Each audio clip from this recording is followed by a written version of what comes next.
All right. Hello, everyone. Welcome to our fourth City of Santa Clara Task Force meeting. I'm Jessie Hewins from Home Base. Just a few housekeeping items before we get going. As usual, we're going to be recording today's meeting, and the recording and the slides are going to be posted on the City of Santa Clara Homelessness Task Force website. Our agenda for today includes some quick introductions and a review of our goals for today and some norms for our conversation, a recap of the priorities that we identified, the task force members identified from our meeting last month, where we had a discussion about outreach programs. We also have another panel discussion planned for you this week. This time we'll be talking about shelter and transitional housing programs, and give the task force members an opportunity to kind of dig deeper into those programs. We'll also be having an update on the community engagement process that's underway to inform the city's plan to reduce homelessness and its impacts. We'll also be including some recent focus group feedback and more information about the upcoming community forum on August 9th. Then we'll wrap things up with some information about the next meeting and do some quick announcements. So on the next slide, to kick us off and ground us for our meeting today, we're just going to do a quick recap of our goals for the meeting. So one, we'll delve into shelter and transitional housing and its role in the homeless system of care. Two, we'll provide some space for task force members to discuss these different program models and talk about some potential gaps and priorities.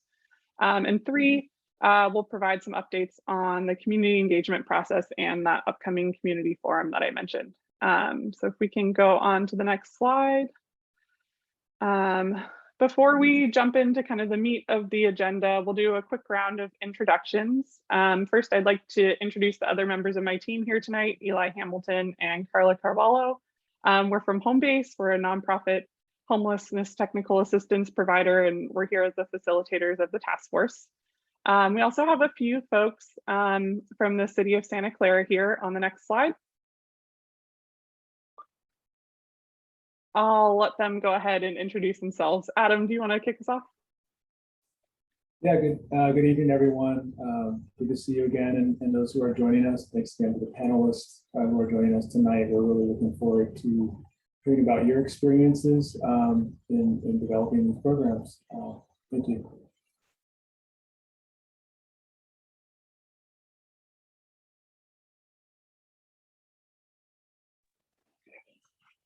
All right, hello everyone. I'm Sergeant Greg Deeger. I'm with the City of Santa Clara Police Department, and I supervise our community response team, which handles homelessness issues, amongst many other things. Hello, and this is Jennifer Carvalho. I work in the Housing and Community Services Division and am here in support of the Homelessness Task Force. Great, thank you all. We could go to the next slide. Great. We'd also just like to let our task force members say a quick hello, including your name and the council district or the organization you're representing. We can start from the top. Lori, do you want to kick us off? Sure. Hi, everybody. I'm Lori, and I'm in the Council District 1 area.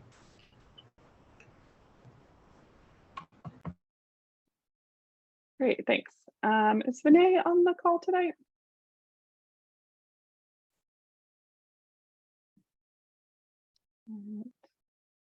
I don't think Dante's here either. Daniel, do you want to introduce yourself? I'm Daniel. I'm representing Council District 4.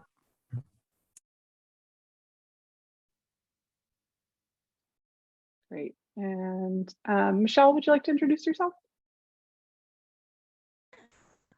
Hello? Yeah, can you guys hear me? Yes. Okay, my name is Michelle Ortega, and I'm a member of the community. And I'm also a volunteer for an organization that helps the homeless. We give out meals and services for like employment. The name of it is called Helping Hands, and it's a part of the Sunnyvale region. So, but I'm still like considered a community member. I mean, I'm a volunteer, so. And Great, thanks. Mhm. this is Dante. Oh, hi, Dante, go ahead. Yeah, I'm Dante Lartique. I'm from District 3. Yeah, I'm a member. I'm just glad to be here. Great, thanks, Dante. Anne, do you want to go next? Sure, Ann McMahon from Council District 5. Happy to be on the call. Great, thanks, Catherine.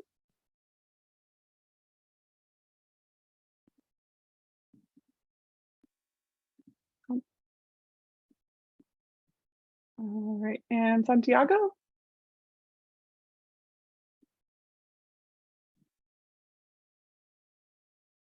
Oh, sorry. Sparky.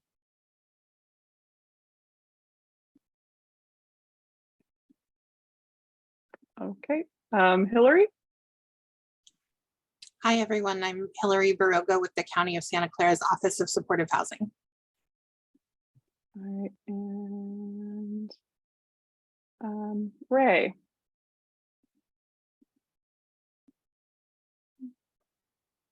Vivian. Good evening, everyone. I'm Vivian Wan with Abode Services. Good to be here.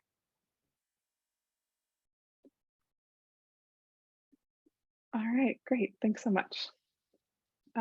We also have a couple of current and former city council members that I just wanted to recognize. Suds Jane and Teresa O'Neill are on the phone. Thank you for joining us. All right. With that, we'll move along to just a couple of reminders about our Zoom norms. If we can go to the next slide.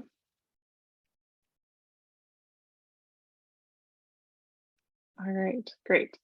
So for our task force members, I see a lot of your faces on video. Thank you. If it's possible, turn on your video. If it's not, that's okay. We understand, but I'd love to see your faces. Also, if you have a question, task force members, please use the raise your hand function in Zoom. It's at the bottom of your screen. And we will call on you to ask your question or make your comment. Also, just a reminder, we're recording this session. And if you need help with anything on Zoom, feel free to send a chat to one of our home-based team or send an email to our team as well. We'll be keeping an eye out for any questions. If we can go on to the next slide. We also have some norms for our attendees today. So thank you for joining us. If you have a question, please feel free to put your question into the Q&A function, which is down at the bottom of your screen. And we will be monitoring the Q&A. We'll do our best to answer questions in the Q&A. But we might not be able to get to everybody's questions, but we will do our best. And again, if you are having any issues with Zoom, feel free to email our team and we'll be able to help you out. If we can go on to the next slide. So we're planning for a really robust discussion.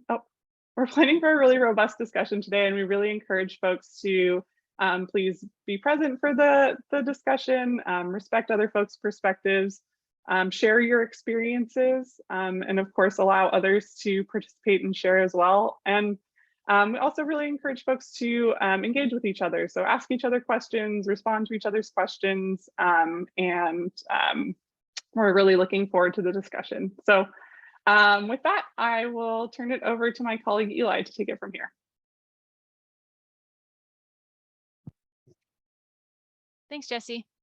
So to begin with, we wanted to share back to you all some of the homework that we asked you for at the last meeting. So our last meeting, a lot of focused primarily on outreach, what outreach looks like, what the roles and goals of outreach are in the community and can be generally. And we asked you all to share on a Jamboard your thoughts and priorities about outreach for the city of Santa Clara. So we want to share this back to you. We're not going to continue discussing outreach very much today, but we wanted to reflect this back to you to keep outreach in your mind. It was something we heard from you all as a big focus. And so at our final meeting, when we talk about want to wrap up your reflections and your thoughts and your input, we'll come back to that outreach piece and put it as part of the whole puzzle. But for now, I just wanted to share what we heard from you all on the Jamboard. In terms of what you'd like outreach to accomplish, some of the things we heard were helping people who are unhoused get connected to coordinated entry. And as a reminder, coordinated entry system is the referral system that helps people get connected to supportive housing, housing programs in the county. To provide basic needs, resources, and information, to meet the basic needs of people who are unhoused in a consistent way and provide dignity, to get chronically homeless people housed for the long term. And in terms of the, we asked folks for the highest priorities, and they were to, I think, provide basic needs, resources, and information, and to connect people who are chronically homeless for housing to housing for the long term. Please feel free to go back to that Jamboard. We'll continue to send it out in our follow-up materials to task force members. If you didn't get a chance to get to the Jamboard and give your input, or if you have more that you want to say about outreach in particular, we'll, again, like I said, we'll send that out again. Please feel free to keep engaging with that so that we have a good basis to start prioritizing some of the priorities, some of these suggestions across service areas. Task force members, does anybody have questions about the outreach priorities, how to access that Jamboard, anything else? Okay, cool. Then let's move swiftly and bravely on. Today, we're going to be having a pretty similarly structured conversation about shelter and transitional housing, our temporary shelter and housing options. So as we did for outreach, we want to start by framing what we typically see as the sort of core pieces that shelter and or transitional housing can provide. Some of the things that shelter or transitional housing can provide depending on the project type, and then some things that we don't usually or reasonably expect shelter and housing to do on their own as interventions or as strategies. I want to call out that this slide is talking, we're trying to lump together shelter and transitional housing so that we can talk about both of them. But shelter and transitional housing can be very different. They can overlap a lot, and also they can be very different. So we want to, as we go through some examples of types of these strategies and programs, you'll, I hope, start to see the breadth of what this topic encompasses. But generally when we talk about shelter, we're talking about a place that is meant to be a place to sleep, a place that is inside and safe and protected from the elements in order to stay. Ideally, shelter stays would not be very long. Sometimes shelter stays are very long because there's no other alternative for people to find more permanent housing, but shelters are not designed to be that. Transitional housing, on the other hand, can be designed to be a little bit more medium term, right? So transitional housing, we think anywhere from a very short stay to 1 to 2 years in transitional housing. And so typically what you see for transitional housing is something that is designed to be a little bit more permanent of a stay, but we'll get into that more later. So grouping together this very broad range of ideas, shelter and transitional housing, all of these interventions are designed to give people a place to sleep that is inside and or that is free from interruption, that is a place where someone can feel like I am supposed to be here. I can rest and stay without being harassed or have fear of violence or theft, right? It's a safe place to sleep. All of these interventions are also designed to definitely always meet those basic unmet needs of making sure folks have that place to sleep. And shelters can often or usually provide things like a meal in the evening, food in the morning. Shelters can be a place where you can distribute basic needs supplies. And the shelters in transitional housing in our community all also act as access points into the coordinated entry system. So someone showing up at a shelter should always be offered the opportunity to take a coordinated entry assessment if they haven't already, in order to get into that system where they can say, yes, I need help with more permanent housing. These project types, these interventions, these approaches might do a bunch of other stuff depending on the specific project design and what the project is set up to do. So a project might provide case management, right? That service coordination or navigation, or other types of supportive services. Transitional housing programs, the types of programs we refer to as transitional housing, are very likely to provide this type of case management support and connections to a broad range of other supportive services. For shelter projects, it really varies the level of case management support, service coordination support, and other services that in particular project is designed to provide.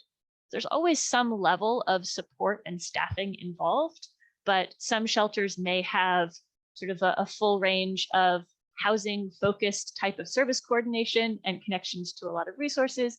Other shelters may be much more like just a place to sleep. It really depends on the design of the shelter. In Santa Clara County, a lot of shelters are or may be able to provide some sort of problem solving type of assistance, meaning help figuring out a place to stay that's outside of a shelter, or help accessing some light touch or short-term resources. And often most transitional housing programs and some shelters can help support someone towards independence and housing stability. Some of the things that we know that shelters and transitional housing don't do: they don't help prevent people from being unhoused in the first place, because that's not what they're designed to do. They're designed as an intervention for someone who's already in an unhoused crisis. They don't increase the supply of supportive housing, of permanent housing, of affordable housing, because they're all inherently time limited. So a shelter is not housing, it's temporary shelter. Transitional housing typically are not set up to be a permanent physical location for someone to live. They're a place for someone to live for a time limited period, and then that person will need to move out and find permanent housing, often with project support, but it's still, there's still that step of moving. And as with most strategies, shelter and transitional housing aren't going to do the trick on their own for all people, right? We're not going to end homelessness across our community just with shelter and transitional housing, just because of the way that those strategies are set up. And then I want to talk about types of shelter and transitional housing, types of these temporary places to stay or sleep. This is a chart that shows a lot of different types. I'm going to try to break it down and talk through each of them. So I'm going to start with transitional housing, because it's the it's sort of a little bit of a type on its own in this chart. Transitional housing programs, particularly in our community, the programs that are included in this 331 units are typically designed with a really strong housing focus, and they tend to be designed as, a project where someone feels like and has the experience of being in an apartment, being in a sort of a real place to live, right? Transitional housing programs are, you don't see the type of large scale congregate shelter, which is, a lot of many beds together in a room. It's usually rooms in a shared living space, an set of apartments, things like that. So just trying to get a picture of this is what you might think of more traditionally as housing, as a room in a house, as an apartment unit. And transitional housing projects in our community provide that type of service coordination, case management that's aimed at addressing the holistic life situation of a person, to address income, health, education, childcare, things like that. Again, transitional housing in our community tends to be, you see there are 331 units. It's a relatively small portion of the overall county-wide resources. And they tend to be very focused and targeted to specific populations, such as youth and young adults. So we're talking anywhere under 25 typically. As well as there's some veterans-focused transitional housing in the community. It seems to be very population focused. So that's transitional housing. The rest of these interventions are also varied, right? They don't all look the same, but are generally speaking much more typically under the umbrella of shelter or temporary housing. So we have transitional housing and shelter in the community that is specifically for people who are survivors or who are fleeing domestic violence, human trafficking, sexual assaults, intimate partner violence.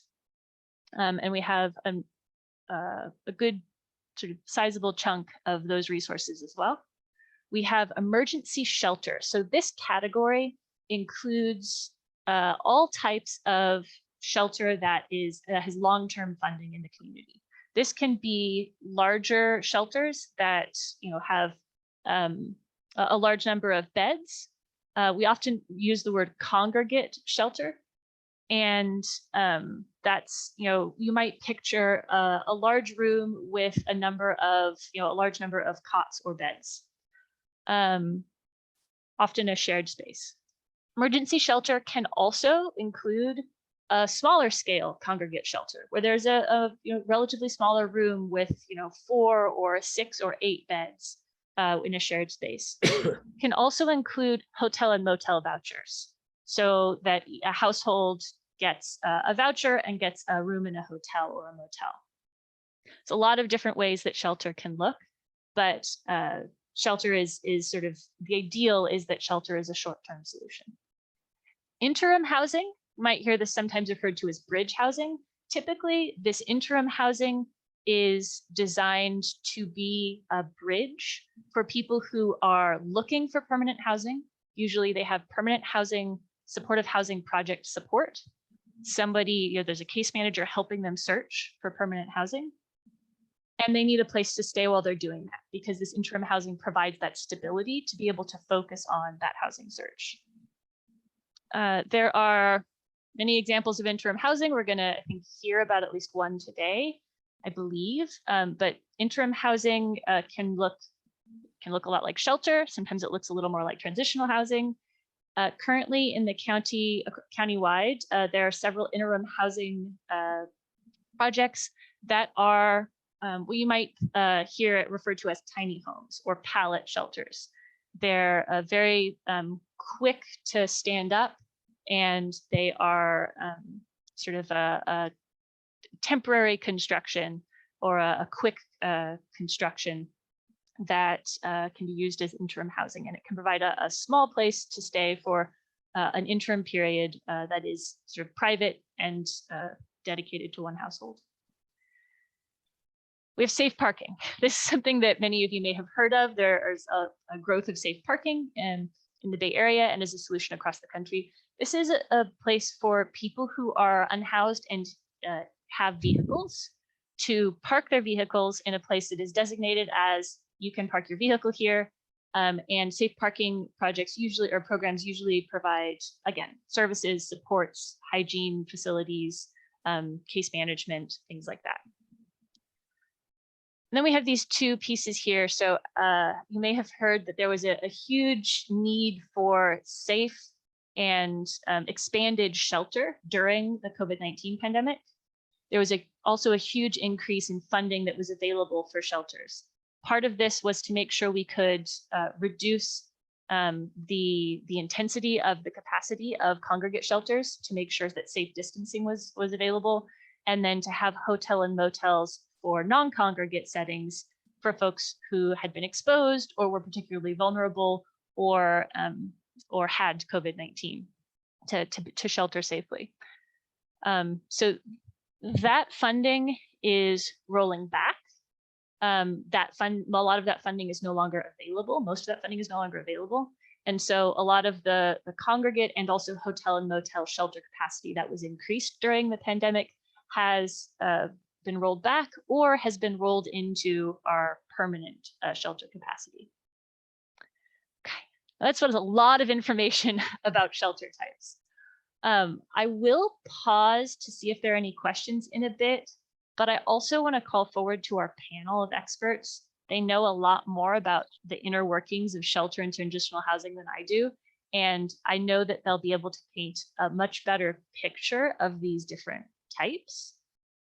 So just so you know, if you have questions, I'll ask you for them in about 30 seconds, and then you'll have much better people to ask questions of in our Q&A. The last thing I want to show is some outcomes. So again, these are county-wide outcomes. We did look at outcomes for both shelter and transitional housing for folks with a connection to the city of Santa Clara. It's definitely something that we looked at in the data in preparation for this meeting. It didn't tell a different story, right? The exits from these interventions, from these locations to permanent housing, it's very much the same, whether you look at this countywide or whether you look at folks with connection to the city of Santa Clara. And I wanted to be able to show you sort of over time, the outcomes. So what this shows is that countywide, the transitional housing interventions that are in place, this shows a 1 year period, 2019 to 2020, 2020 to 2021, and then most recently ending in April of 2022. So you'll see from transitional housing, we've got pretty consistent rates of exit to a permanent destination around mid-30s, well, around 30 to 45% approximately. There's variation. This is a fairly small pool of units, so we expect to see a bit of variation from year to year. For emergency shelter exits to permanent housing, you'll see that from the sort of early edge of the pandemic to pre-pandemic, and then through the COVID-19 pandemic, the percentage of folks who exited shelter to permanent housing increased to a relatively high rate of 36%. This is something that we want to take in context. So shelter exits to permanent housing did increase. Shelter stays overall also increased because the amount of shelter increased. And again, there was a huge influx, really great, huge influx of funding into the community and a focus on making sure that folks who were in that increase of shelter, especially folks who were highly vulnerable to COVID-19, had a place to exit after that shelter. So this is something that is really positive to see. And also it's important to take that in context of what was happening over the last couple of years. I know that was a lot and we're only scratching the surface, and folks who are experts on the call are going to be hearing a whole bunch of stuff that I glossed over. So I would be very happy to take any questions from the task force before we hand over to the panel.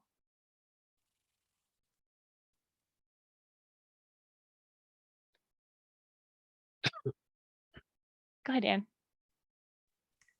So when I look at this chart, this tells me that on face value, emergency shelter is more effective than transitional housing in getting folks to permanent housing.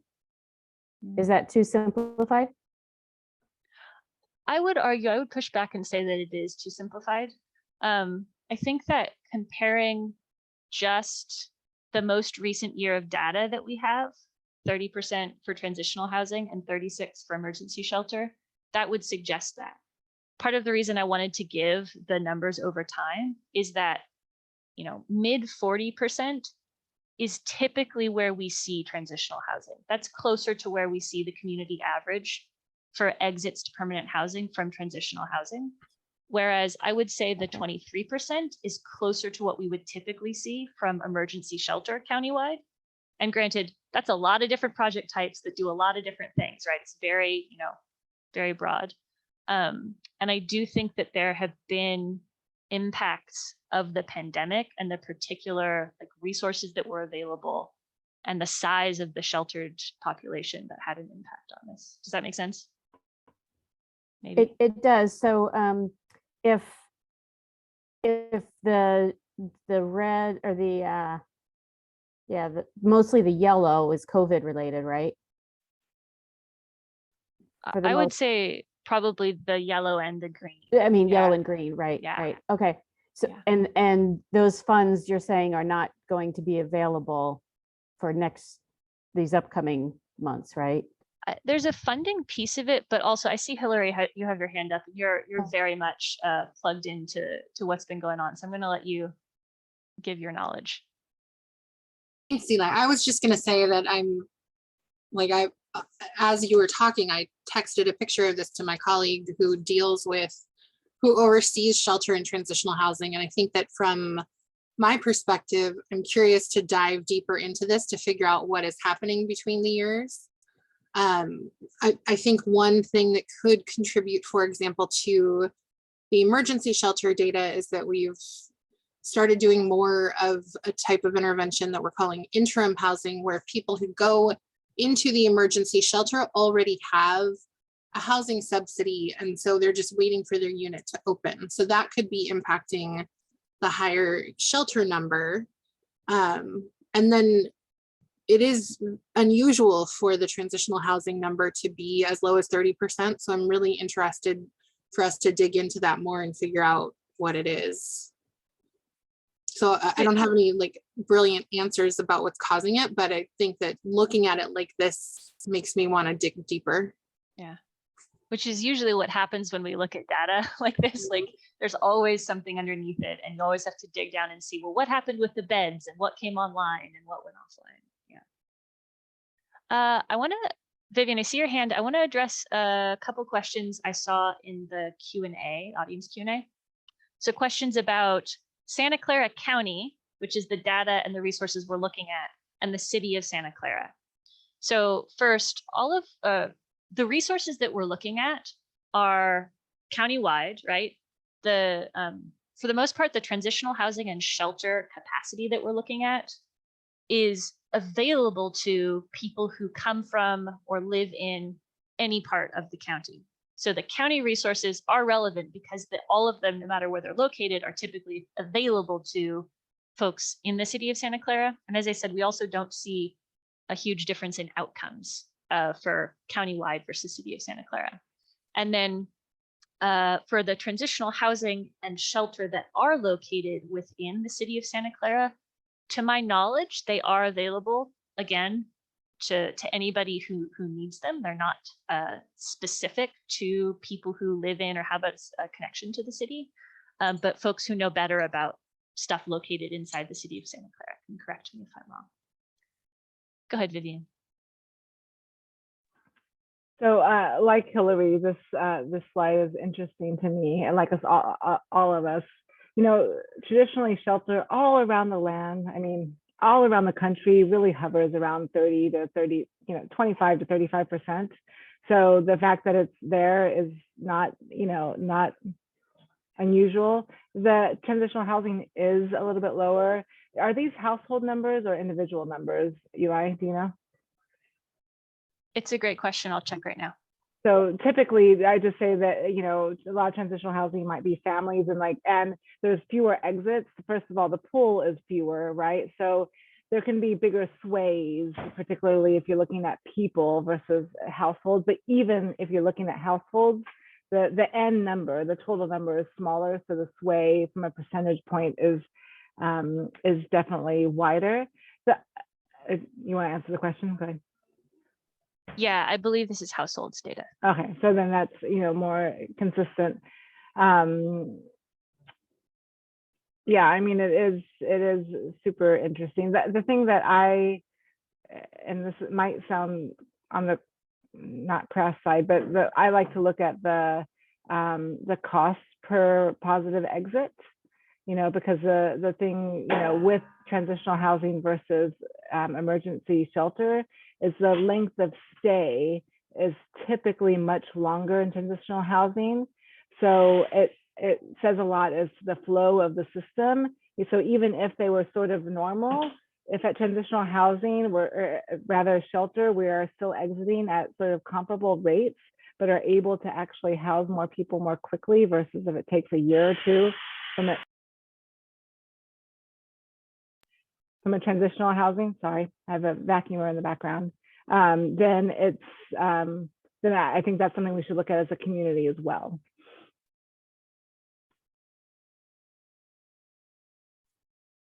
Thanks, Vivian. There's another question I'm seeing in the Q&A that may be something we ask panelists to touch on as you're going through, if you have reflections on this. So just the difference in length of stay, which Vivian, you just mentioned, and supportive services between transitional housing and shelter. So if, as you're talking about your particular approach and your particular model of these things, panel, let us know, how long do you typically see people staying, and what types of, and what depth and intensity of services are you able to offer? Any other questions for me before we get into the panel discussion? Okay, well, great. I'm really excited to introduce you all to the folks who have joined us for our meeting today to share their experience with these housing shelter types.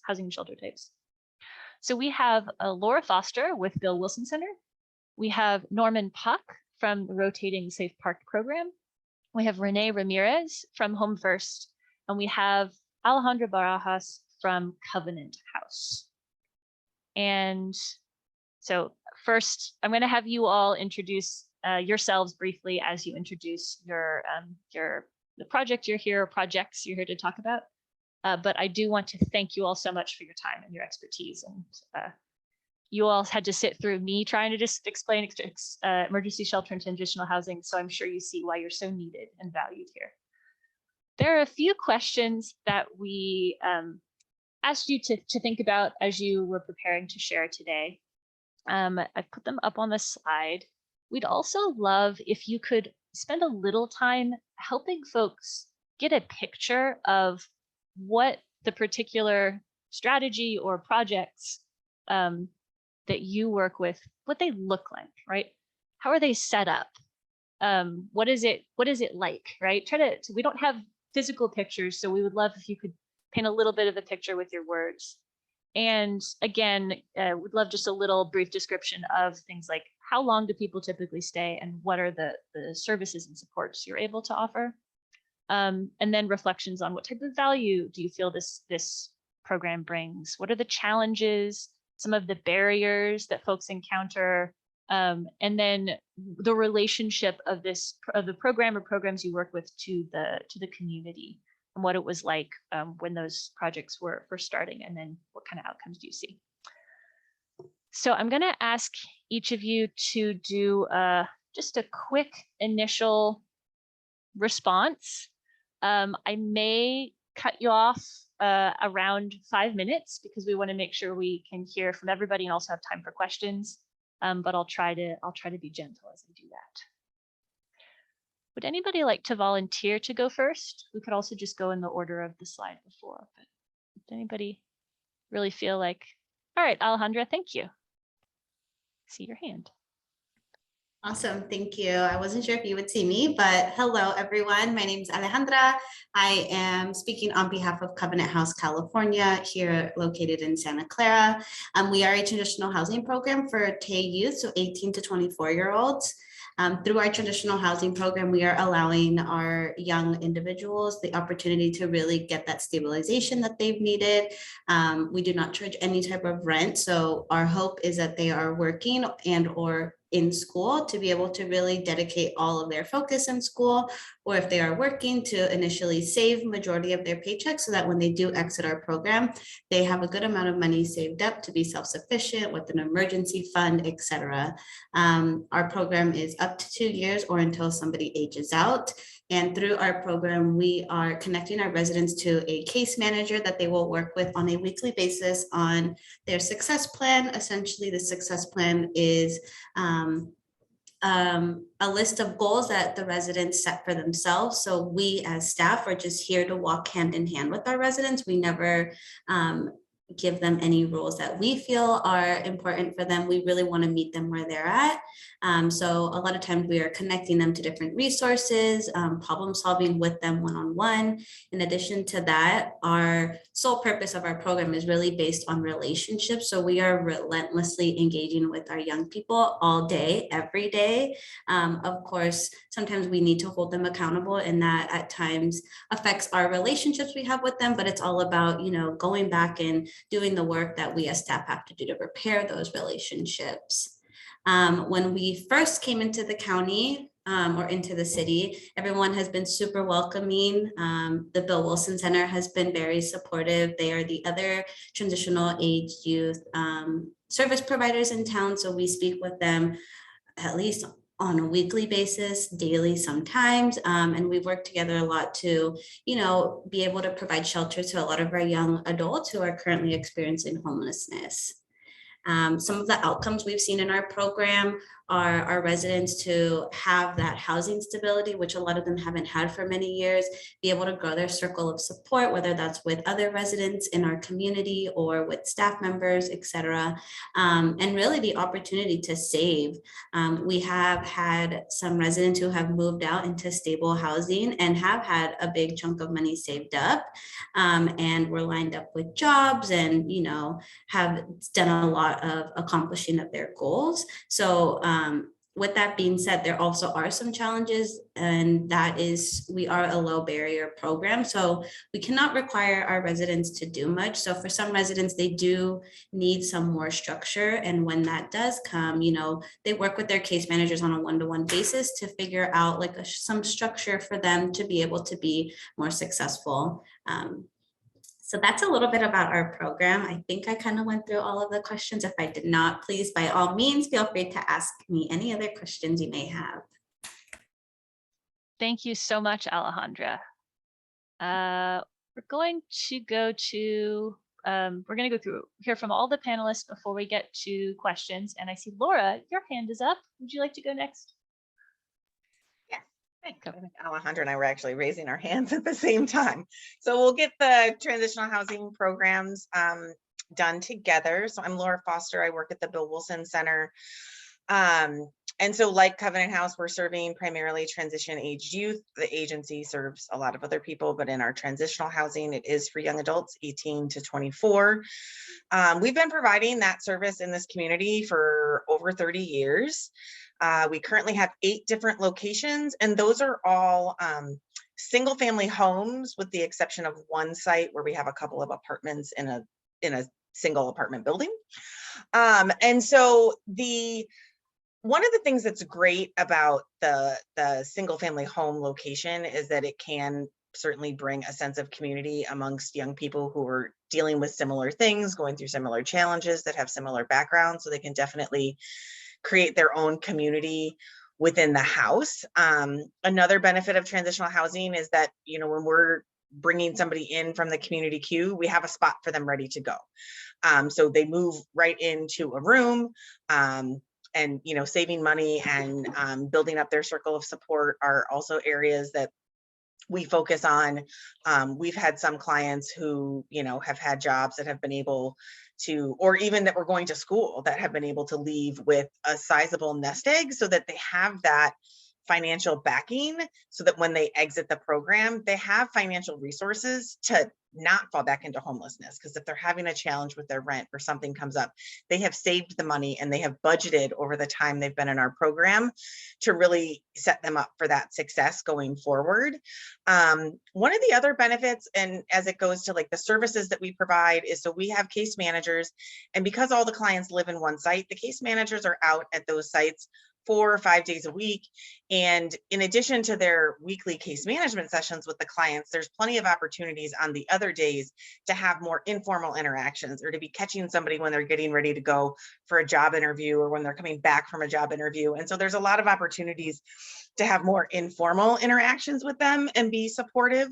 We're also really trying to provide an environment where these young people aren't growing up in a natural family setting where a young person might have the ability to make some mistakes and not be put out on the streets for making mistakes. And so we really strive to, meet them where they are and provide them those opportunities, right? Like they make a mistake, maybe they had a plan to save money and they didn't save money, or maybe they got into an argument with their roommate. And so we're trying to really, work through those challenges.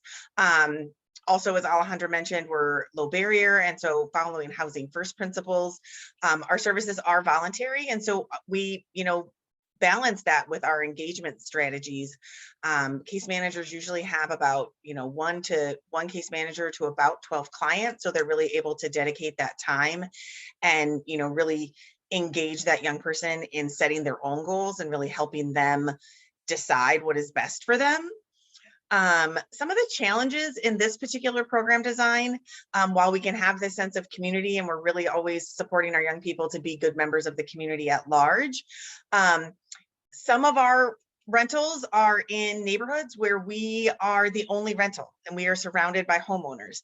And when we first get into those houses, we don't usually have any trouble getting into the neighborhood because our programs aren't particularly large where we're required to announce our arrival. And so people don't usually notice us for a while, but inevitably when you have a house full of young adults, something is going to happen. They might try to have a party or people might get into an argument. And so while it is a challenge sometimes in the neighborhood, specifically where we're surrounded by homeowners, when people know who we are, then a whole bunch of like negative stereotypes come into play. And we really just spend that time engaging with the neighbors, really trying to help them understand what we're trying to accomplish. Really also helping them understand the real life experiences of our young people and where they're coming from. Because it can be very easy, right, to point fingers at other people and, oh, you're doing all these things for them and they should be grateful. And it's like, well, that's not what this is about. And so we've been successful though with engaging with our neighbors when needed. And we have lots of locations that are successfully thriving in their neighborhoods where we have our neighbors and they know we're there and they're fine with us being there. And they reach out to us when they're concerned, right? They'll say, oh, hey, we saw the police or an ambulance there and we really just want to make sure everybody's okay, right? Like they're not calling us to be like, why is all this stuff happening in the neighborhood? Again, so with the low barriers, some people were asking about, shelters, people have pets. Depending on our physical location, would determine. We always accept service animals, of course, but pets are a little bit more challenging because if we're leasing from somebody else, we're also at the limitations of what our landlord allows us to have. Substance use can sometimes be a challenge, but because we're low barrier, we don't have any expectations when people are coming in.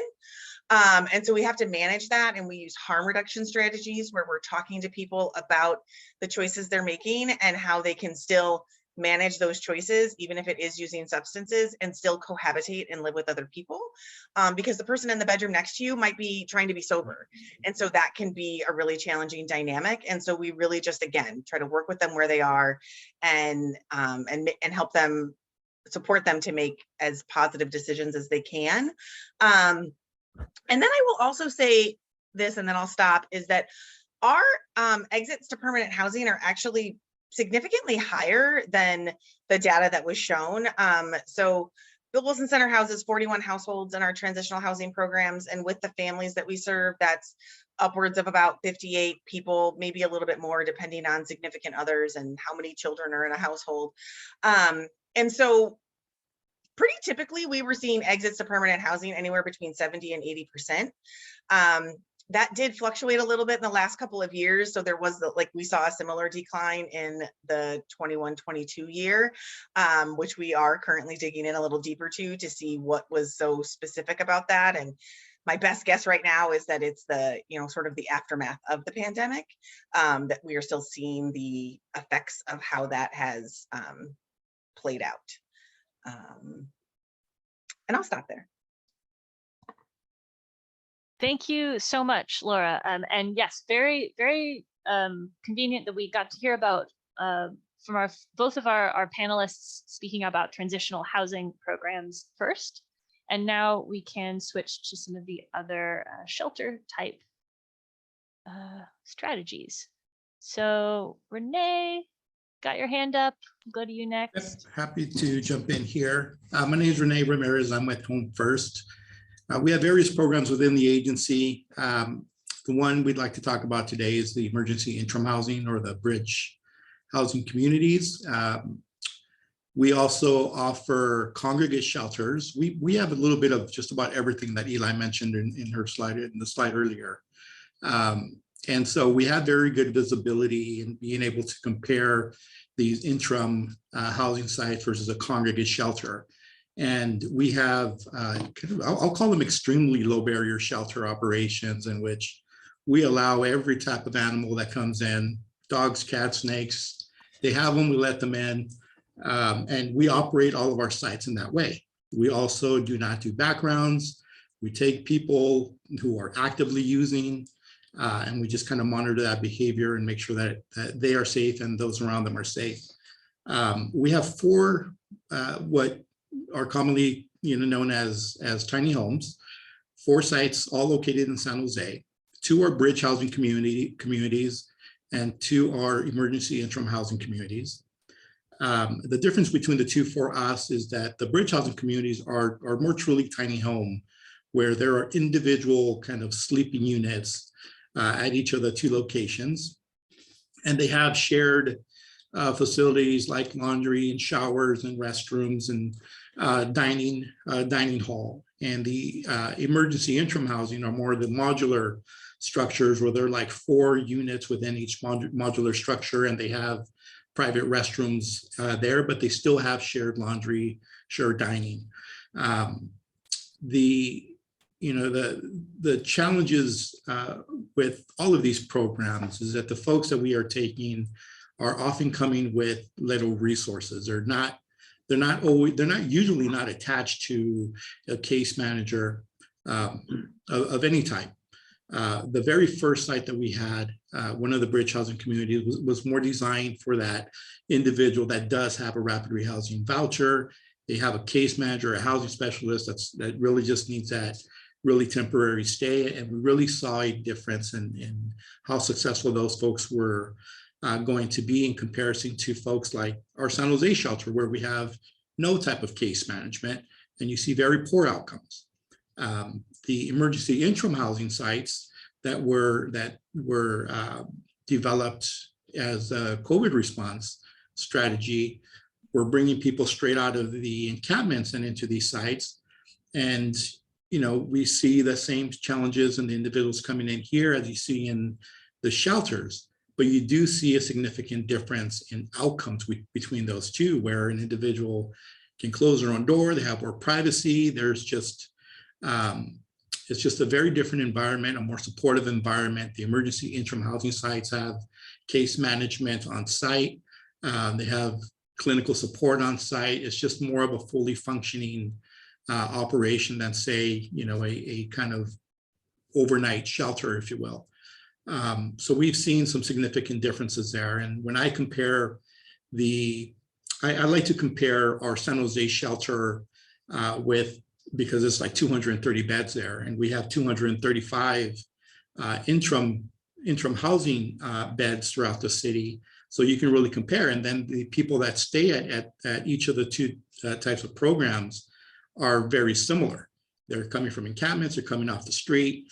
And so it makes for a very good comparison. And so the outcomes that we are seeing are far better in those sites that are the interim sites, where there are support systems and on site, more on par with what you would see in your kind of national average of housing rates, around 30%, 25 to 30% of successful housing outcomes. Where when I look at our San Jose shelter, and again, it's extremely low barrier. There's hardly any type of support system there other than meals and showers and laundry. The housing rates are horrible. They're like 3 to 5% exit to housing because of that lack of support. So this interim housing has been far more successful. Our relationships differ significantly in the different types of services as well. We did get a lot of resistance early on by the different communities, whether it was South San Jose or North San Jose, wherever it was, the interim housing sites, we had lots of resistance, but you really don't see much challenges in terms of the neighborhood activity at those locations. And we've gone from that resistance from community members and business owners to having them actually volunteer at the sites and coming in and serving Thanksgiving dinner. And we have much more of a collaborative effort from the community in those areas, where at our San Jose shelter, for example, much more challenging. The neighborhood business owners have lots of complaints, and we try to work with them as best as we can, but you really see a difference between the two different types of programs there.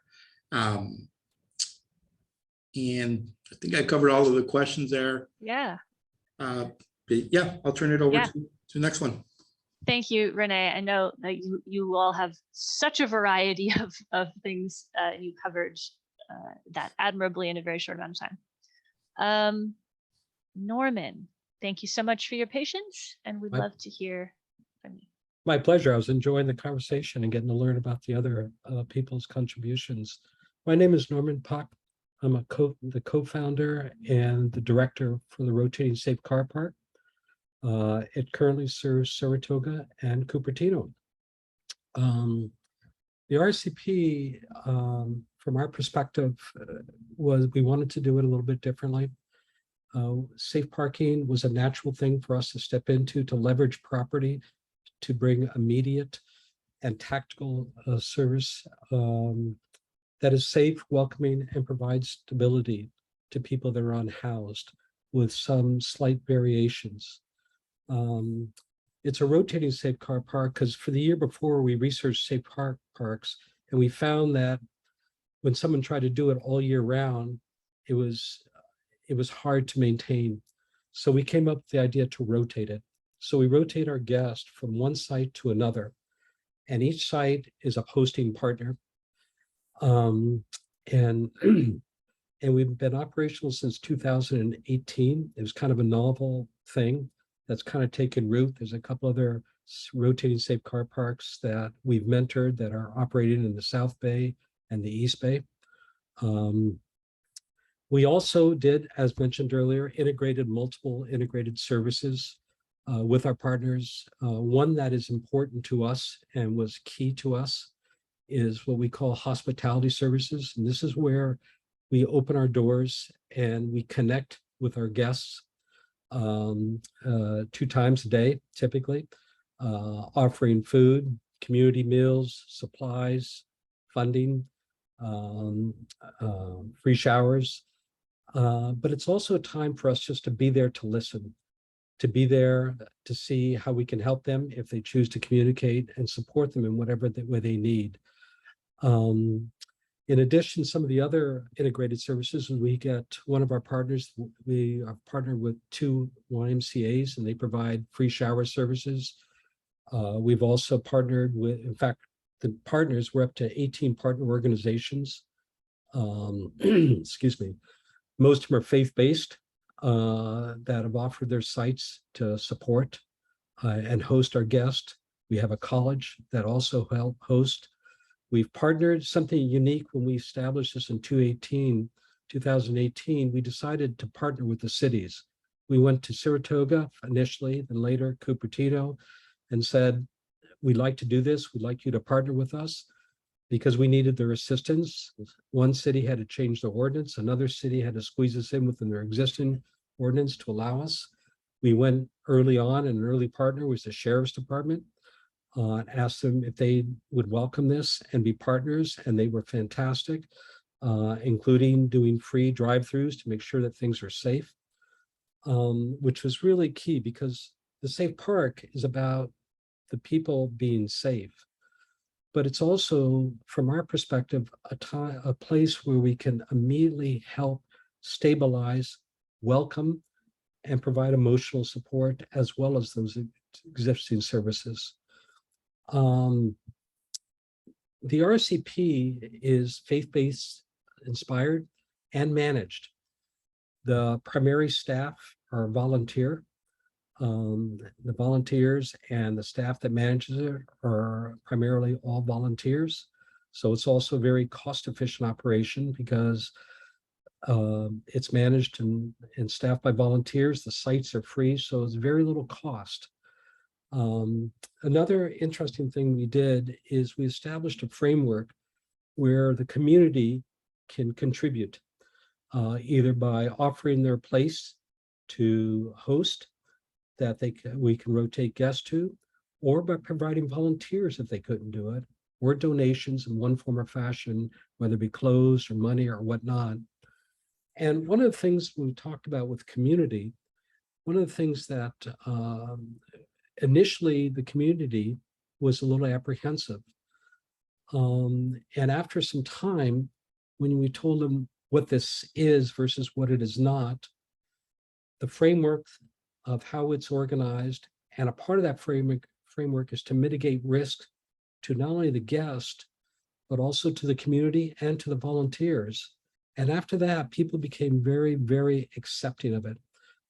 In fact, once people started to learn about it and in some form or fashion participate, they became strong advocates and started to donate more to try to help.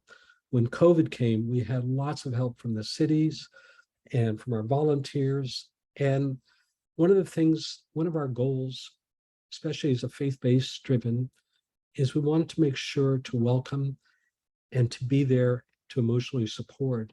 But it was also to set up a framework that would bring the community in to participate and find ways to contribute. Because what we found is that people were not volunteering because they didn't have a framework that they understood, that they were comfortable with, and found a way to help. So to answer some of your questions, what value does this type of program bring?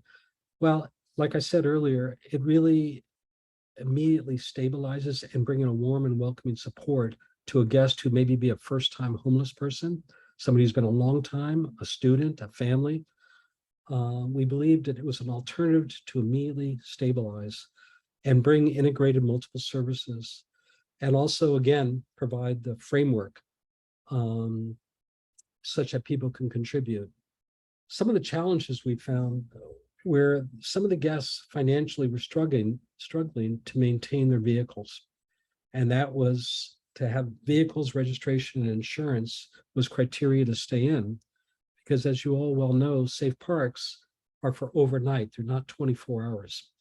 And so that becomes a problem when you have some money, but not a lot. We found ways to help because one of the other services, part of our hospitality, is we tend to do grants. Also are two of the social service groups that we've partnered with. They've not only provided grants to help as well, they've also helped with providing case management services and all the other things that were talked about, outreach, case management, and whatnot. In terms of barriers, again, it's financial for the cars. The other thing that was a hurdle or a barrier is that each guest has to pass a screening. And one of our social service agencies that we've partnered with do that for us. And they also had to sign a rules and agreement document and in order to stay there, having to do with the normal things of no drinking, no violence, whatnot, but also showing respect for one another. The relationship with the community, like I said, it started out cautious, but in fact, both cities, when we partnered with the city of Cupertino and Saratoga, they put us on a 6-month probation before they would allow us to proceed or change their ordinances to allow us to be there. Because one of the cities, it was against the ordinance to do that. We passed the test, and they made the changes and they partnered with us. But there was caution, and then there became trust. And as more people have found out, we've been just growing. Like I said, we're up to 18 partnerships. The outcomes, the metrics that we've been tracking have demonstrated we're making a difference. The percentages that are going to transitional housing, the ones that are going to permanent housing, ones that are going reconnecting with their family are showing that we've been successful with this approach, because it's it's just been working. The other thing is that's made it successful was watching during hospitality, watching the volunteers connect with our guests, listening, connecting, getting to know their story, getting to know them, understanding. And what we found was kind of a transition. Instead of the volunteers being passive, they became very assertive and advocating on their behalf, whether it be bringing in things that the people need, driving us to expand our services, or our social service agencies to expand theirs to meet their needs.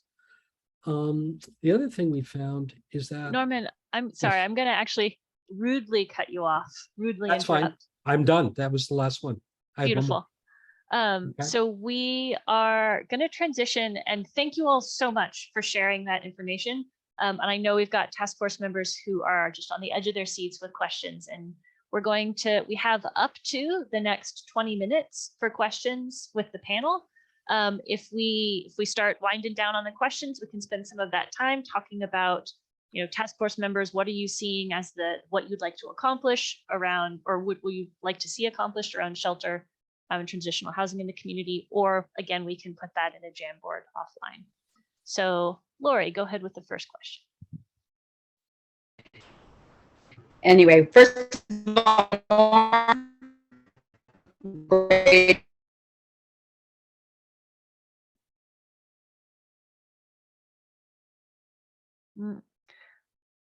Lori, I think we're going to be on a delay, but your audio is lagging, and I imagine you're going to hear this. Like the low barrier stuff, because unfortunately, I'm seeing a lot of these houses like Calabasas, the new houses here in Santa Clara, and the brand new beautiful house, the apartment complex in San Jose, are people in there, and after being in a shelter, not having any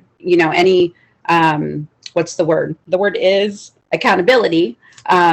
Then if they're able to use drugs and they're able to drink and they're able to, make other people next to them feel uncomfortable, I have a real hard time with that, because then when they get into permanent, and I'm gonna tell you right now, my mother was an addict, my father was an addict.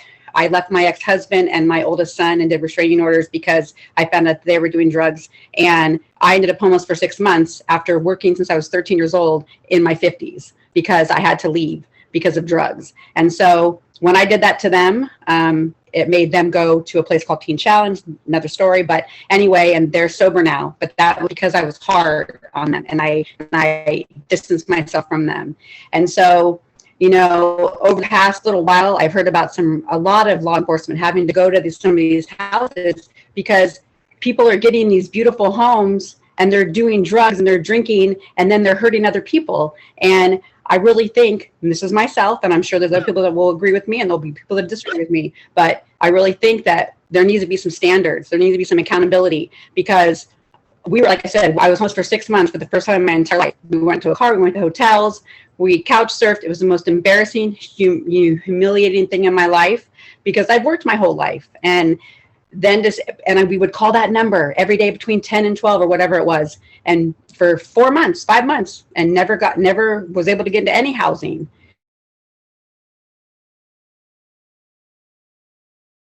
Oh, Lori, I think your audio and video have paused, so I think we may have lost your connection. To special places to get that help. So that's my question. So the whole low barrier thing, I guess my question would be for Renee, is that exactly what it is, that they can do whatever they want, or is there some accountability anywhere? Thank you. Lori, your audio was really choppy, but I think we got the gist of your question. Low barrier does not mean that there aren't any rules, right? Low barrier just means that we accept people. We remove as many barriers as possible to allow for entry into a shelter or interim site or whatever it might be. There are still rules. We still don't allow any using on site. We don't allow any drugs or alcohol on site. But we understand that these things are prevalent in the homeless community, and so We want to make sure that if someone is going to use it, they're going to be safe as we can help them be. So we do allow folks to come in, we monitor their behavior, make sure that they're safe, make sure that folks around them are safe. But again, low barrier doesn't mean no rules. Is there anybody else on the panel or the task force who'd like to speak to the sort of low barrier approach? Ray, would you like to go? See if your hand has been up. Yeah. Somebody's else is speaking. All right. Well, I actually want to just kind of follow up with a question to Laura and Renee and other panelists. So low barrier shelter is a concept that's come into public view more and more. I think we've got some innovators of low barrier shelter on this call. I'd love to hear some of the benefits and why really implementing a low barrier stance makes sense. And just to follow up on top of that, I would say that a system that's housed over 20,000 people since 2015 with the most vulnerable folks, 94% of them staying housed for a year or more, and those people have leases. This is permanently housed folks. So like the people at Calabasas, I'd say that these people, they're following their lease agreements. They're acting as good tenants. They're just continuing on their journey to housing. So I think there's been tremendous success in these systems.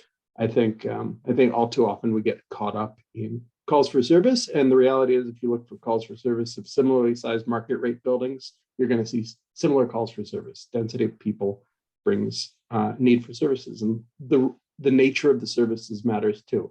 If somebody's sick and they're able to get emergency services in their home, that's a lot better than if they're on the street. So I just would like to hear some of the benefits of the low barrier approach, and why your organizations, who are some of the best organizations in this county, have implemented those approaches uniformly. Yeah, so I can start, and then Renee, you can piggyback if there's anything else you'd add. So low barriers and the concept of housing first is the idea that you bring people inside from being outdoors, where they have been surviving, some of them using substances to survive. And then through harm reduction and some other motivational interviewing and some other strategies, you work with them to talk about what choices they're making, how those choices are working or not working in their lives, and honor their right to make their own decisions in their own lives. It doesn't mean that we don't have rules. We don't allow people to use on site. Safety is our primary component, but it does say that, if you're 21 and you're going to go out and drink, right? Like, not all substance use is abuse or damaging. And so, yeah, so I mean, it's just, we really try to manage it in a communal setting. We try to support people in the decisions they're making in their own lives. And it's not to say that it doesn't have its challenges. I mean, when Bill Wilson Center first fully implemented housing first, I mean, my case managers were like, you want us to do what? But I don't know, 7 years later, it is still working. And people choose, right? Like, sometimes when people are more stable, they choose not to use, or they use in a more responsible way that allows them to, I don't know, keep smoking pot or using drugs periodically, but still get up and go to work. Yeah, I'll just add to that folks that are using, whether abusing or not, aren't going to get better by staying outdoors, right? So allowing folks to come in, even if they're actively using, kind of puts them on the on-ramp to reduce that habit, to eliminate that habit, and gets them on a path towards permanent housing. Most importantly, I mean, we're bringing people that are likely going to die on the street indoors. So in summary, you're saving people's lives and you're putting them on the path to permanent housing and addressing all of the challenges that come with using.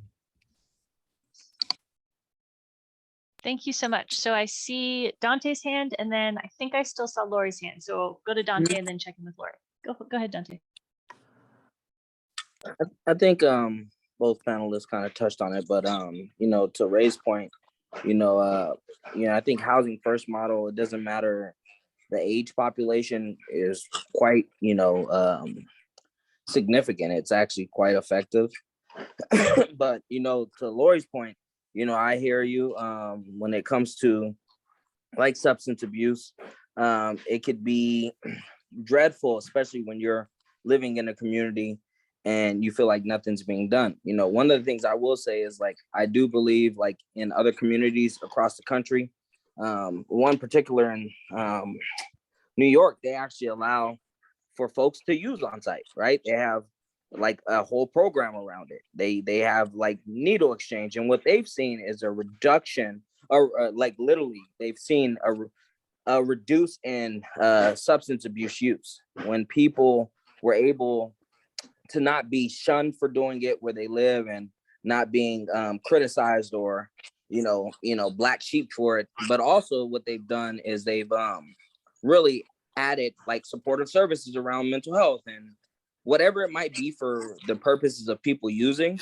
But I think we as a community need to look at other solutions around substance abuse and like how we can actually help folks that are battling, because it is a battle. My mom was an addict for a long time and she was clean for the last 14 years of her life, but I totally hear you. And I think, it's something that we all have to kind of work together to find what's really going to be a better solution moving forward. I think housing first is a great solution. Can we add things to that to help people with addiction? For sure. So I think that's, something we need to look at. And I think you can be a part of that solution, right? Thanks very much. Laura, do you have a follow-up? Yeah, just real quick. Question? I'll be quick. Awesome. Okay, so first of all, I went through a lot of trauma because of drug addicts. Okay. And so, like I said, with me being homeless, and if I was to go to one of those places and see this, that would have brought a lot of trauma to me. I'm sure there's many other people out there that trauma is still happening. And regardless if they don't use on site or they use on site, the bottom line is this, and I will never change my mind on this. We need to help those people 100%, but they need to be, when they're going to step into a place where other people who are choosing not to use drugs because they're homeless for whatever reason. I understand that most of people have been homeless for a long time, but there are people out there that have worked a lot of years in their lives, and then something happens in their families and they're at rock bottom. So those people need to get help. And I would never shun a drug addict. I help drug addicts all the time. I literally started we just got approved for foster care so we could help my guy's friend, with her kids. So the bottom line is this: to hear that from 18 to 24, they can go into transitional housing and they can use, and the person next to them could be traumatized, and vice versa to as an adult. Because what happens is if they're not getting that help to get sober, because they need to be sober. In order to live a life and to be able to survive in this world, sobriety is the way to go. We need to start with not letting people get brand new houses while they're using crystal meth, because a dog was just dropped off the top of a building over here in Santa Clara and died because of somebody who used drugs, and he or she got free housing. So, and I know I'm not the only one that feels like this, and it's hard because I've been through both sides. So with that being said, I'll be done now. Yeah, and thank you so much for sharing that, Lori, and everybody else who shared. Dante, do you have another wrap-up thought on that topic? Yeah, it just, I think, with that being said too, I live in a project where people have similar situations with drugs, but it's not to say that, I think when you're talking about those types of substances, yes, there needs to be more intervention, but there's also this, conversation that needs to be had about pro-social activities. drinking is a big American thing. And I think, you know, a lot of young people in systems like foster care and the juvenile justice system coming out of it, they always get criminalized for those things, whether it's be from the justice system itself or other program providers. And I just think what we see is young people rebel against that, right? And I can't speak for all the other populations, but I know we see a lot of young people in focus groups in our community talking about, like, you know, I get in trouble for all these things that other college age students are doing. So we do have to normalize some things, but when it comes to hard, like core substances, I definitely hear you. It's been an issue at my place for years, and, you know, it seems like sometimes we don't get heard, but they've cleaned some things up. So I would, you know, say, like, you just got to keep advocating, right? Yeah. Right. Thank you all so much for that discussion and that question, Lori. Any other questions for the panel related to shelter, transitional housing, safe parking? Go ahead, Michelle.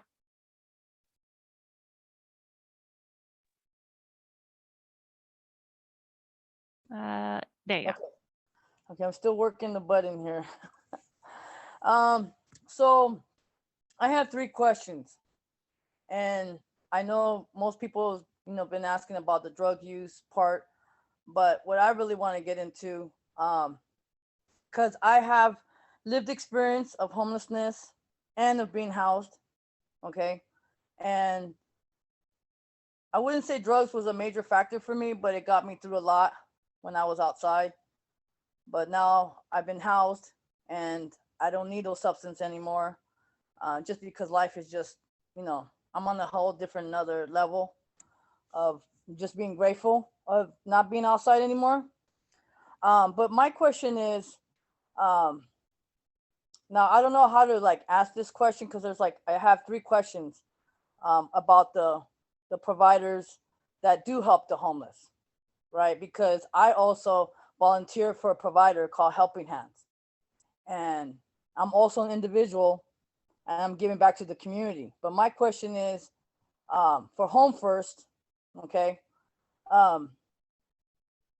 Because the last meeting we had last month, it kind of disturbed my soul a little bit, okay? Because I've served to homeless people that work for Home First, employees, and they talk about they help the homeless. So I'm wondering, if you work for an agency, how come you're not helping, you know, your employee to get housed? That's one question. Second question is, I know homelessness is a big business, right? So when I talked to a provider last month, what I got the feeling from was it's profits over humanity. And, you know, I'm not scared to speak my mind. I'm going to speak what I feel, but I feel like this. There's, you know, like Home First does a lot for the homeless, but at the same time, it's always about, you know, the Home First provider. If we could change the mindset of putting homeless people first and not the agency itself, I think that would help out a lot, you know. And I've seen that time and time again. I serve food to a few of the employees. I'm not going to mention their names because I don't want them to lose their jobs, because I told them I was going to speak about this on the next meeting. But it just kind of concerns me that, you know, if an agency helps the homeless, why aren't they helping their own? And they're homeless. I go feed them in their encampment. And I don't know if they have drug issues. That's not my business, right? But my passion is the mindset of some of these providers have to change, because it's not always about the agency. It's about the people you serve. You know, and when I didn't go through Home First to get housed. Okay. I went through other agencies. And, you know, I think it's just like an individual case by case. Like, I don't do drugs anymore. I don't drink, just because I'm on a whole different level in life. I'm just like, my whole goal is just trying to give back to the community that was so freely given to me. And I'm even thinking about going back, to school. I want to go to college. I want to study for nonprofit management because our system is broken. So, a lot of my coworkers was like, yeah, don't be afraid to speak your mind at the next meeting, advocate for the homeless. There's a lot of people I met in the community that also help the homeless, but they don't get advertised on the news. The only time I see Home First helping the homeless is when it's being advertised on the news, right? But there's other people like myself. I don't want no recognition, but we try, the organizations that I work for or I volunteer for, we try to help individuals one by one get out of the homeless situation, give them food, give them resources to employment. We even try to refer them to like a drug rehab if it's really bad, because nobody's going to want to hire somebody that's burnt out on drugs or like recovering from being drunk the night before, right? Realistically. But that's just one of like my questions I have for the person that, is, the face of Home First. That's what I want to know. I'm happy to field those questions as best as I can. And so it's the home. I mean, it's your point, Michelle, is well taken, and I appreciate all of the comments and suggestions. But it goes to show you how difficult it is to live in this area where we've struggled with our own employees facing homelessness, being at risk. There's lots of folks just like that. And I think agencies like Home First and many others, folks on this call, have tried to do a lot in trying to ensure that people working in this environment or working in our field are paid as best as we can pay them, and paying a living wage. And Ray here from Destination Home, I know they've got some work happening now with doing some studies and making sure that we're all paying a living wage. And I'll share with you that over the course of the past 7 years that I've been at Home First, I think the shelter staff, who are probably the lowest paid staff, which is really wrong as a system. I'll say that. When I started here, they were getting paid like $12 an hour. We're paying up to like $23 an hour now. So we've come a long way in just a short period of time, but it's just extremely difficult to live in this environment for sure. And we do try to support our staff as best as we can with all of the different resources and benefits that we can provide them. But with that said, one of the strategies that the community has taken here, especially over the past 12 to 24 months, has been to hiring people with lived experience. And often what that means is that we're hiring folks that are currently homeless. And so, just starting off, they're already homeless when they're coming into the agency to be employed. And I'm not saying that's the case in every example in which one of our staff has become homeless or is at risk, but that's also something that is happening in the community more and more. And to your comment around homelessness and it being a business, I mean, we're definitely a business. And I think folks often forget that nonprofit organizations are actually running a business, and we have responsibilities to funders and to the community that have business elements that need to be taken care of. But I'll respectfully disagree that it's kind of a big business in the same sense as the corporate sector. I mean, we're definitely not padding the pockets of our board of directors because they're all volunteers, right? And so the folks that come to work in the nonprofit sector do a very difficult job. Highly educated people often, taking really, they could be employed in the business sector and be making twice as much money, and they're choosing to do this work. So I'll respectfully disagree with that thought around being a big business. I think folks that are working in this field, folks that are working in the nonprofit sectors in general, are taking a big risk in doing it. And I definitely appreciate those folks.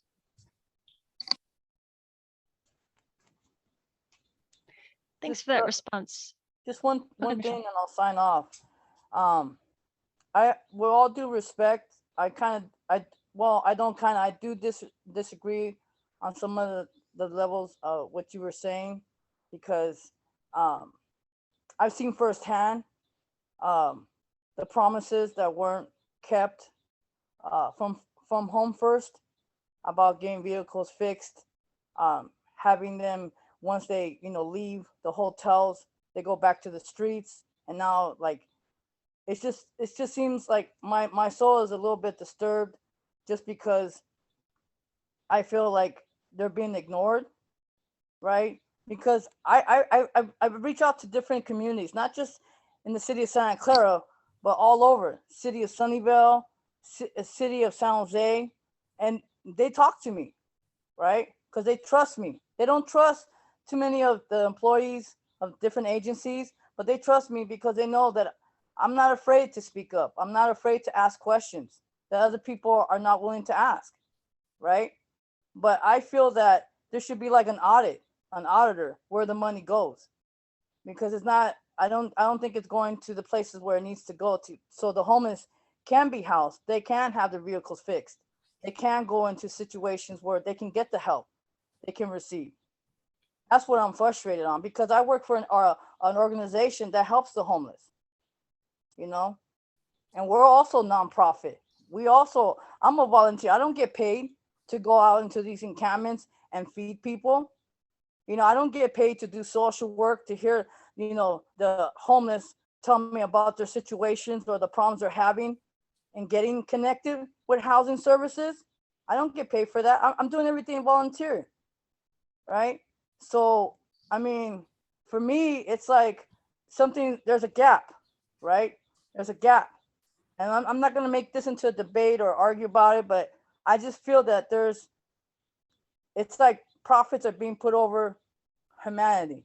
Because when I talked to your CEO last month, she kind of pissed me off, and I didn't say anything. I just held my tongue, okay? Because she was like, "Oh, we don't accept donations from individuals. We take them to the main office in Milpitas." And I'm like, "Well, what about if the homeless need those services right then and then? They need a pair of socks, an undergarment. You're gonna put that in storage?" I even asked her. I'm like, and she was like, "Oh no, we keep all the donations at the end of the year for a tax write-off." And I was just like, that doesn't make any sense. Like, homeless should have rights to donation. They shouldn't have to wait a week or 3 days to get those services, And then she was talking about how she used to be homeless, but I think she forgot what it's like to be homeless, because nobody wants to wait on a week to get, clean hygiene or clean packages. They want it right there and then, right on the spot. And I was just like, I was disturbed by that, because that whole reply was just like, what? I thought we're here to like find solutions in ending homelessness. Hey, Michelle, I hear you. I hear you, and I appreciate your comments, but this is not the Home First show, and I'm happy to take this conversation offline. I'm happy to share my contact information and share anything you'd like to discuss, whether it's motel programs or clearing encampments or whatever it might be. Happy to share it all with you. Yeah, it's crazy. So I think for time, like Michelle, I really, really appreciate. I'm glad that you did speak up. And Renee, thank you for your response. Sure. I know that we're not agreeing. I hear that. And I don't think we're going to in this half hour that we have left. Oh no, I'm done. I'm good. Okay. All right. Thank you. But thank you both so much. I mean, I think even when we don't agree, I'm glad that we get to hear from all of you. Agreed. So I want to make sure that we have time to get to at least one more question. Does someone have I think Daniel, I saw your hand. Would you like to ask a question? And unfortunately, that would be all that we have time for today. No, I just saw that Michelle's hand was up and she didn't have the emoji on, so I just raised it up for her. Thank you so much, Daniel. I appreciate that. Does anybody we have about 2 minutes. Does anybody have a final task force question? Go ahead, Dante. not a question, but I will say, like, you know, just hearing the frustrations, it's been like that for years. And I do think, you know, we do need to create spaces for folks to be able to have dialogue like that and not be rushed to kind of answer or finish. Like the reality is, I've always said that, and many, you can go back to county meeting minutes when I was on the Joint Foster Youth Task Force. I've always said, I feel like, you know, this is a business. Whether we accept that or not, it is. I've learned that, but it shouldn't be a business based on someone's failure. And it seems like when you're hearing people like Michelle speak, maybe because he does not know her, but you can go hear 100 people say something similar. And it's not that it shouldn't be a business, it has to be ran like a business, but it feels like people are continuously coming through this cycle. They get clean, they get sober, they get housed. And then for whatever reason, they end up back homeless again. And we actually deal with this with our Lived Experience Advisory Board. So I hear the frustration, and there needs to be more dialogue around like what we can do to better support the system that is currently in place while we try to pick apart the parts that are broken. But Michelle, I'll tell you, like one of the biggest solutions I feel in my heart to kind of accomplish those things is for you to go back to school, for you to get you know, the skills that you need to kind of do this job at a high level and join other lived experience-based groups that are doing this work. I think it's going to be the biggest solution is lived experience, taking care of folks with lived experience or current experience. So, you know, I hear your frustration, and this is even why I chose to do things and take things into my own matter. But again, I'm working on a micro level scale, not a macro, and it's going to take a long time to get there. Thank you. I think we can do one last thought from Anne. Go for it.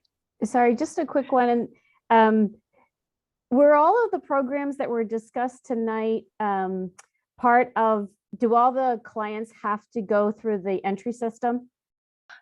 That's a great question, Anne. So for the transitional housing programs, yes, those get referrals through coordinated entry. The shelter and safe parking, I'm not sure across the board, but most of those, there is a Bill Wilson Center operates the Here For You hotline, and I believe shelter referrals are going through that hotline right now, but somebody else who knows, correct me on that. Shelter referrals, placements, how do those happen? Most shelters go through the shelter hotline. There are some shelters that are funded independently of any like public entity who could require that. And they may take shelter placements. They may accept people not through the hotline. So that means that anybody who goes into a shelter, whatever, and gets case management support or services is then part of this entry system, so that they're being tracked. They're now they're now eligible, if you will, to get all of these other services. Is that including the car park? Yes, it is. Great. Okay. Yeah. So what I'm hearing is that there's a lot of different levels of support through different levels of unhoused or homeless situations.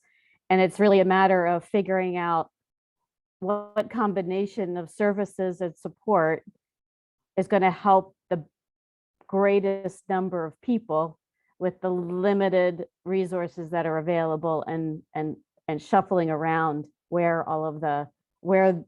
the bigger dollars are going to go on which priority. That's kind of what I'm hearing based on what we heard last time in outreach and what we're hearing today on these other kinds of programs.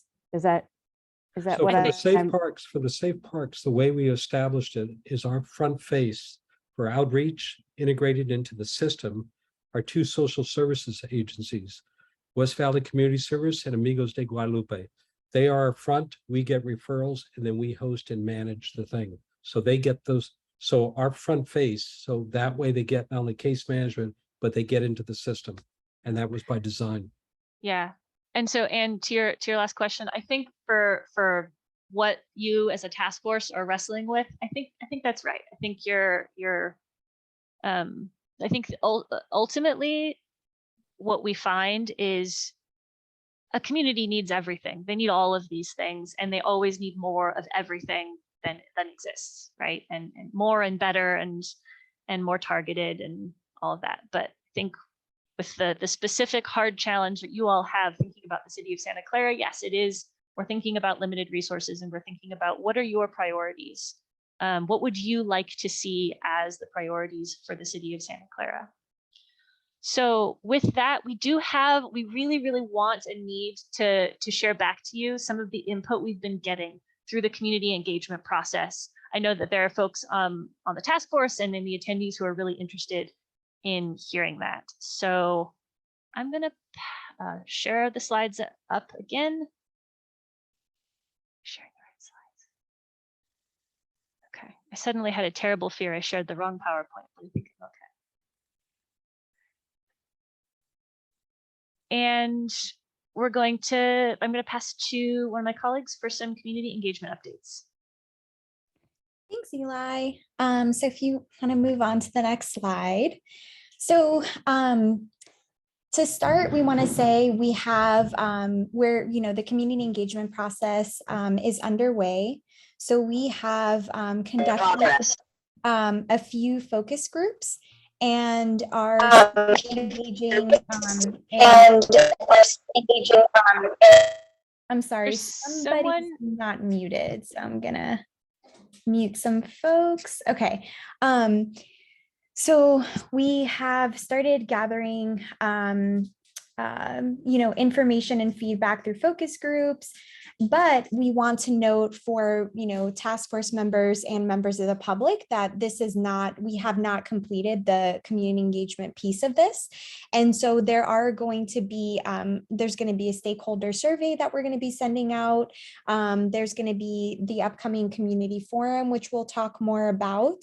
And so there's still feedback that we have yet to hear, but we wanted to quickly give you some emerging themes that we've heard so far from the groups that we have gotten to talk to.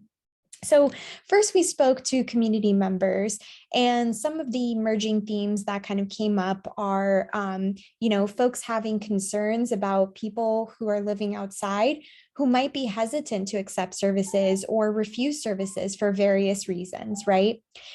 We also heard that when we do have programs such as transitional housing, that it's important for programs to be in high opportunity areas so residents can really access jobs and opportunities. They can access public transit and, have access to education for their children and for themselves as well. And so the next slide. We also heard from service providers. We heard that, we need more affordable housing. That would, that's one of the most important solutions that there could be. We need a City of Santa Clara specific outreach team because there is not one right now. We've heard that having services within the city is really important because there are a lot of folks who have really strong ties to the city of Santa Clara, and receiving services in their community would be really helpful, right?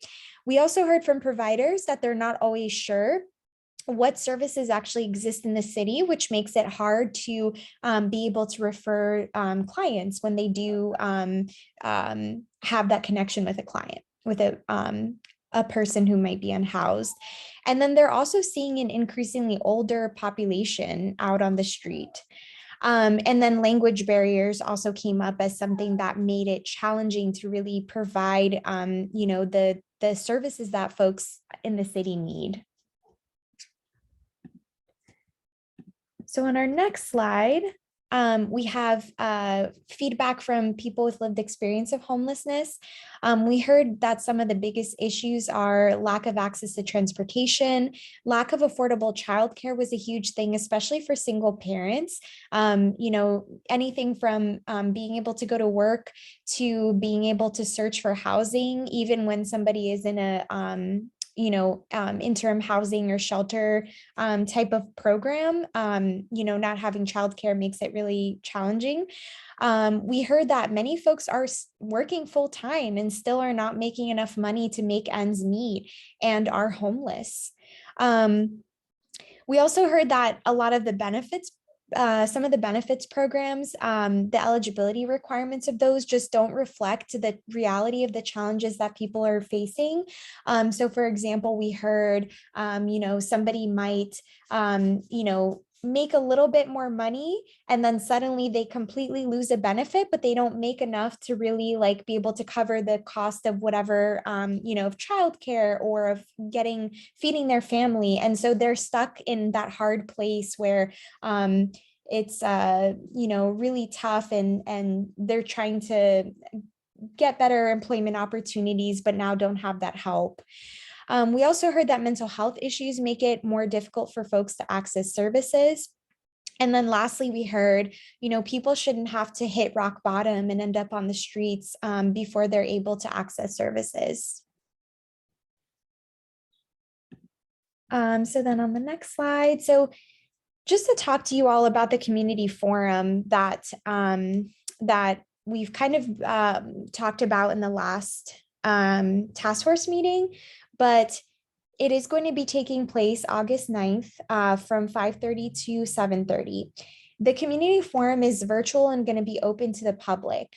And so the community forum is going to really be an opportunity for members of the community, members of the public, and folks that live and work in the city of Santa Clara to really have their voices heard and to be able to discuss the issue of homelessness in the city of Santa Clara. Just to preview sort of the format that we're going to be using for that event.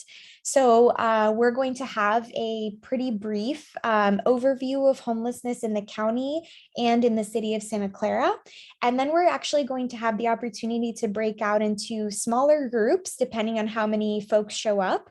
And that breakout into smaller groups is really going to allow folks to have their voices heard, to have a conversation about homelessness in the city of Santa Clara and how that's impacted you personally. So we really encourage task force members to invite folks that you think might be interested in attending, folks in your network that that have been impacted or would like to hear more about this issue. And we also encourage members of the public that are present here today or maybe watching this recording to attend this meeting and to let us know. You can register on the Santa Clara Homelessness Task Force website page, and you are always welcome to email Homebase at City of Santa Clara at homebaseccc.org if you have any questions or concerns that you would like to share.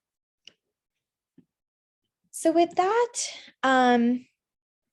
we will go ahead and move to the next slide to begin our wrap up. I actually, Carla, do you mind if we pause and see? I wonder if anybody has questions about anything we shared on the feedback from the focus groups. Most of the focus groups, at least one of the home-based folks in the room attended. And so if you have any other questions about like specifics about what we heard, we're happy to share that with a little time. Thank you, Eli. Can you go back to that screen? This one? Yes. Yeah.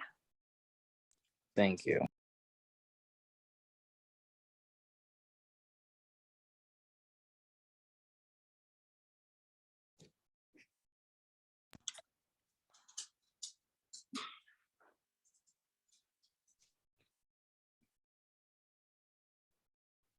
Anybody have any thoughts or questions about some of the things? I know we kind of breezed through it for the in the interest of time, but and we will also just wanted to remind everyone that we will be sharing the slides. So those will be available for folks to kind of refer back to and see, if you do have any questions, please follow up with the home base team and we're more than happy to connect with you. Anne. So what exactly are the questions posed at the community forum? Sure. In the breakout rooms that are being discussed. Yeah, so in the breakout room, the breakout room activities, the idea is going to be to have different rounds of discussion to just allow folks to talk about homelessness in the city of Santa Clara and how it's impacted them. And then there's also when folks, after we have the presentation, folks will also have the opportunity to ask questions about the data that we've presented and about homelessness in the city and the county of Santa Clara. So it's really meant to be an open dialogue to talk about the issue. If community members have suggestions or ideas or experiences that they want to share, that's going to be the forum for them to do so. So it's not going to be asking people in the group, what do you think are the priorities for this effort? That will be part of it. Yes. That will definitely be a part of it if folks, have ideas or they have suggestions or things that they have heard the task force talk about and they would like to see prioritized, they can definitely share that there. So if there are, like I said, if task force members know any folks that have been watching or are particularly engaged in the issue, please encourage them to show up to this community forum. And I just wanted to add, I think if you know folks, it's just like politics, right? Like if these groups aren't hearing people that represent this community speak about what their needs are or what the problems are, or maybe even solutions, they're gonna go with the folks that are there, and so I think the more people, the better. But typically a lot of times when we do community forums or events, we don't have the best turnouts. We need to be really getting more people involved in this process wholeheartedly, because there's so many different issues out there and so many different variables for how folks are affected by things. Like even inflation, we're talking about inflation and how that affects people in the homeless community and non-house community. Absolutely. Thank you, Dante. Lori? Just a quick question. Have you put it on Nextdoor by chance? The meeting? I think so. If we don't want to put you on the spot, but if there's someone from the city who can speak to the distribution of on the city social media accounts. Well, Nextdoor is like more of a neighborhood, so it might be a good idea. Hi. So can you hear me? This is Jennifer from the city. Yes. So we have initiated some publicizing of the community forum. I don't know the exact set schedule, but it is supposed to be going on to Nextdoor, Facebook, Instagram, Twitter, as well as emailed out to people who subscribe to the city's email list.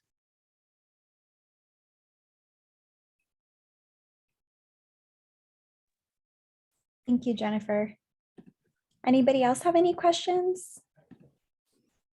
Adam. Sorry, I had to quickly manually raise my hand here. I saw there's a question about internet access, and I just wanted to point out that I believe you can still access Zoom with just a phone. You can still call in and do audio only. So that's one potential option if you know somebody who doesn't have internet access. I know it's not ideal, but it's one option. It should be included in the instructions when you register. Otherwise, you can also call the city or call home base, and we can try to figure out how to assist anyone who doesn't have access to even register. Absolutely, we emphasize that. We are happy to connect with folks to make sure that this is accessible to everyone. If nobody else has any questions, if we could move to the slide after the wrap-up slide, and I will pass it over to Adam to plug in the housing element community meeting. Sure, thank you, Carla, and thanks again, everyone, for coming tonight. We really think this is a great task force, and at the end of the year, the hope is that this will be the result of this task force will be a homelessness plan. But there's another policy document, a very important housing plan that you should also be aware of, and that's the housing element. It's our 7-8-year housing plan. It's a big deal. It covers homelessness and much, much more. It's everything under the sun that relates to housing. So while the homelessness plan will be very, very focused, this is a much bigger plan looking at, for example, providing more extremely low income housing, very low income housing, and all the strategies that the city might be able to take and to partner with to do that and to really provide that larger, the bigger issue of just more housing, full stop. So we do encourage you to also check this out this Monday at 5:30. It will also be an online community event. You can go to that webpage and you can see the draft housing element, which has been out since the beginning of July, and it is available for your review. I'll give you a little quick tip there. It's a long document. It's over 150 pages. So I don't think everyone's going to read the whole thing, but I would really recommend reading chapter 2, which is the housing plan, which is really the actions that the city is sort of starting to think about. And it's very much in draft form, and it's very much, you know, you can still influence it. So this is a great time to get involved if you aren't already involved. And it's a great time to look at that housing plan. It's a draft. And email in any comments you have. If you can't attend, you can still email in comments. You can check out comments from others that are some of the letters have been posted on the website. So please consider participating. Thank you. Thank you, Adam. And so next slide. Just to close, our next task force meeting is at the end of August, Thursday, August 25th from 6 to 8, same time. You're able to register on the city's homelessness task force page, which is the link is there. If you have any questions or issues, please contact Homebase team at City of Santa Clara at homebaseccc.org or our phone number that's listed there. Like we said, we will be posting the PowerPoint. And I wanted to say one more thing, since we have the community forum coming up before the next task force meeting, that we did send over task force members the flyer for the community forum. So it'd be really helpful if you all could kind of distribute to folks that you know and post the flyer and get the word out. That would be great, because like Dante said, we really like a really good turnout and have folks really have the opportunity to speak their voices. So with that, we are done for tonight. Thank you all so much for being here. Thank you to our panelists. I hope you all have a wonderful weekend. Peace and love to you all. Bye-bye. Thank you. Thank you. Can you email us the like the housing element stuff so we can just like click on it, or? Yeah.